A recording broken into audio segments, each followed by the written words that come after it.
Nkemba was no longer a city. The streets were still there, the fountains still ran, buses still came and went on time. But the people? The people were ghosts. Families moved in silence, blank-faced, as if pulled by invisible strings. Children looked into mirrors and wept, not because they saw something terrifying, because they saw nothing. No face, no memory, no name. Phones rang with no callers, names vanished from public registers. Even the statues no longer looked familiar. Nari walked among them, cloaked and hooded, her steps light, her breath held. She had escaped the shrine, barely. Aika was healing, her soul still frayed from the mask Zino had forced upon her. Tenny remained hidden, buried beneath the dust quarter, surrounded by circles of salt and chants only bone understood. The city pulsed now with something ancient. Not fear, not yet. Hunger. The Eater's presence moved like fog, devouring history, swallowing names, leaving only absence behind. In the Ministry of Archives, the Great Vault had been emptied, records burned, censuses gone, bloodlines erased. Only one document remained, the Akanjo family tree, singed, torn, but still intact enough to read. Nari ran her fingers over it. Her mother's name had been scratched out, her father's rewritten, in a script she didn't recognize. Her own name? Blank, like she had never existed at all. On the royal balcony, Zino stood barefoot, cloaked in white and smoke, the names of ancestors stitched in reverse along his collar. Below him, courtiers and priests knelt in stillness, not in reverence. In surrender, he raised his hands. They bowed in unison. Behind him, the mirror shimmered. The Eater stared back. Zino whispered, "I give you the city." The mirror smiled. "Then you are no longer needed." Zino flinched. Blood dripped from his nose. But he smiled anyway. "Let her come," he said. "Let her try." Elsewhere, Nari stood on a rooftop, watching the city breathe in silence. Tene joined her, older now, slower, her voice wrapped in weariness. "This place is no longer alive," Nari said. Tene shook her head. "It is, but it's not awake." "Then how do I wake it?" Tene handed her a shard of mirror, etched into it, a single name, not written, given, a name the Eater feared. Nari traced it with one trembling finger, and for the first time in days she smiled. That night, the songs returned. Soft lullabies drifted from broken schools and burned courtyards. No singers, no footsteps, just voices. And then, the children. They weren't born. They returned. Some wore school uniforms from decades past. Others had tribal beads lost to time. Barefoot, wordless. Except for one truth. "We were taken," they said, "but we remember now." When the priests questioned them, they spoke in perfect unison. "We were fed to the Eater. Now we belong to the flame." In Tene's sanctum, Nari knelt before one of the children, a girl with her eyes but no name. The child reached out and touched Nari's cheek. "You are fire's vessel," she whispered. "You walk the path our mothers feared."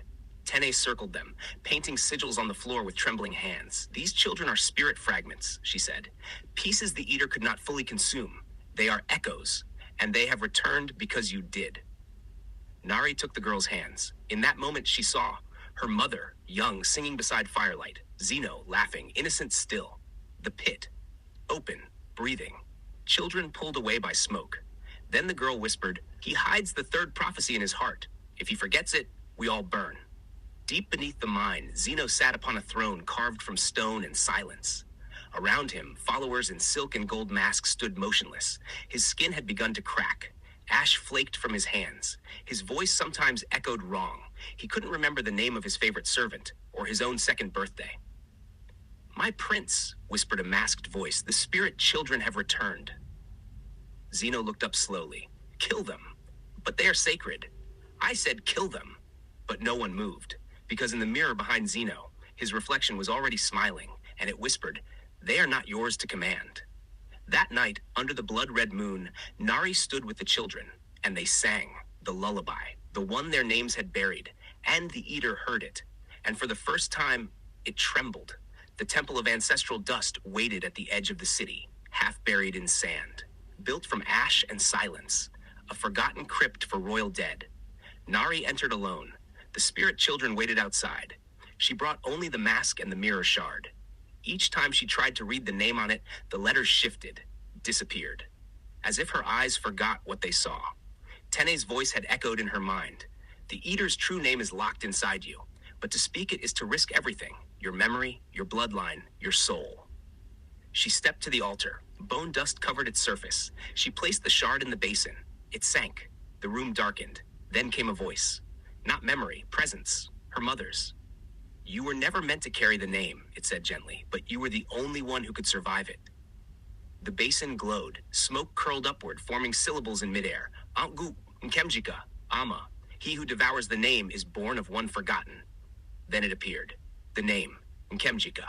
The name her mother had once fed to the fire. The name Zino was meant to bear, but refused. Now it belonged to Nari, and to speak it aloud would invite the eater inside. In the mind, Zino screamed. Blood bloomed beneath his robes. He tore open the fabric. A name had carved itself into his chest. Nkemjika. He fell to his knees. No one came to help him, because the mask bearers had started to forget who he was, and his voice no longer echoed. In the smoke, Nari's mother appeared fully now, eyes glowing, hands caked in soil. If you say the name, it will come, she said. But it will not come to die. It will come to claim. Nari reached into the smoke. I know, she whispered. She inhaled. The name seared itself into her soul, forever. At the ruins of Fort Azimo, where once the royal guard had trained, Nari met a ghost in the shape of a man, General Kalume. His veins pulsed with gold. His eyes no longer remembered the sky. He raised his hands as she approached. No weapons. I didn't come to fight. You tried to kill me, she said. I served the blood, he replied. But the blood changed. Why ask to see me? He pointed to a scorched table, a map, a city crumbling, a pit widening. Zino is no longer your brother, Kalume said. He's barely a man. He made the pact. You helped him. Kalume didn't argue. I'm not here to defend him. I'm here to survive. He pulled something from his coat, dropped it at her feet. A severed braid of hair, her mother's. He looked at her, voice raw. He plans to use this, in the final rite, to anchor the eater to you. Aika moved faster than thought, blade to his throat, but Nari raised a hand. Why tell me this? Kalume looked to the dying sky. I can't remember my daughter's face anymore, he whispered. And I want someone too. Beneath the mine, Zino sat in shadows. The mirrors whispered. The voices were not his. He smiled anyway. Let her come. But the voice that spoke through him now was not Zino. It was the eater. And it was made of 1,000 forgotten ones. At Fort Azimo, Nari studied the map Kalume had marked. Tunnels, hidden paths, old entrances sealed to everyone, except family. She tied the braid of hair to her wrist, turned to Aika, and said only 3 words, it's time.